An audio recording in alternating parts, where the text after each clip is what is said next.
સુરત નવી civil government medical કોલેજમાં સર્જરીમાં post graduation અભ્યાસ કરનારા રેસિડેન્ટ તબીબ તરીકે ફરજ બજાવતા ડોક્ટર રાજેન્દ્ર રામાણીનું ન્યુમોનિયાની બીમારીમાં મોત નિપજવા પામ્યું હતું. જેમાં ડોક્ટર રાજેન્દ્રના પિતા દ્વારા મેડિકલ કોલેજના સિનિયર રેસિડેન્ટ તબીબો દ્વારા રેન્કિંગ કરાવવાનું તેમજ યુનિટ હેડ દ્વારા ટોર્ચર કરતાઓનો આક્ષેપ કર્યો છે. મારું નામ દિનેશભાઈ નાનજીભાઈ રામાણી. શું ઘટના બની?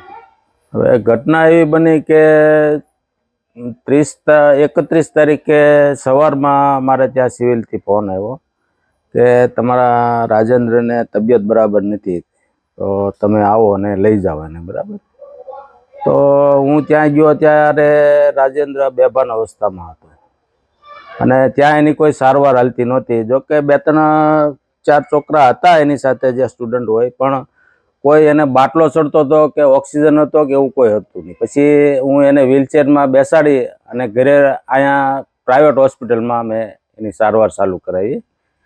જો પહેલાં આપણે બલર હોસ્પિટલમાં લઈ ગયા, ત્યાંથી રિપોર્ટને એવું બધું કરાવીને ત્યાંથી મને એવું જણાવ્યું કે આને ઓક્સિજનની જરૂર પડશે, એટલે હું એને પીપી સવાણી હોસ્પિટલમાં મેં એને એડમિટ કરાવ્યો અને ત્યાં એની સારવાર દરમિયાન મંગળવારે એમનું મોત થયું. એની ઉપર શું અત્યાચાર થયો? એની ઉપર અત્યાચાર એવો હતો કે એમને 48 કલાક કામ કરાવાતું અને ટાઈમસર જમવા ન દેવાતું.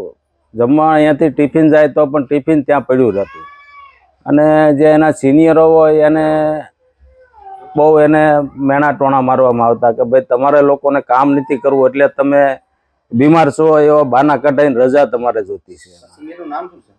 સિનિયરનું નામ તો એક એને મને રાજેન્દ્રએ જણાવેલું, હિનુલ ચૌધરી, અને એમના જે મેન છે બીના વૈદ, એમનું નામ એણે મને જણાવેલું. પહેલાં મને એણે એવું કીધું, ત્યારે 1-1.5 મહિના પહેલાં બીમાર પડ્યો ત્યારે હું એને અહીંયા લઈ આવ્યો હતો અને સારવાર કરાવી પાછો ત્યાં ગયો ત્યારે મને એને એવું કીધું. એટલે મેં એને એવું કીધેલું કે હું ત્યાં આવીને એ લોકોને કહું, વાત કરું કે ભાઈ આવું તમે શું કામ કરો છો. તો મને રાજેન્દ્રએ એવું કીધેલું કે તમે ત્યાં પપ્પા આવશો તો મારું કેરિયર બગડશે, આગળ મને તકલીફ પડશે, એટલે તમારે ત્યાં નથી આવવું. એટલે મને જવા નહોતો દીધો ત્યાં.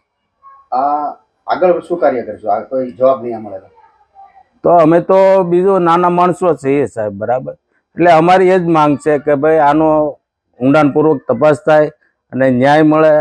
અને હું એક નાના વર્ગમાંથી છું, મારી ઉપર મેં અત્યાર સુધી ભણાવ્યો તો 50 લાખ રૂપિયાનું દેવું થઈ ગયું. હવે મારે પણ આપઘાત કરવો પડે એવો સમય મારે છે અત્યારે. હવે મારે આ લેણું ક્યાંથી ચૂકવવું? દેવું જે થઈ ગયું છે કે મારે ચૂકવવું ક્યાંથી, એ મોટો પ્રશ્ન છે.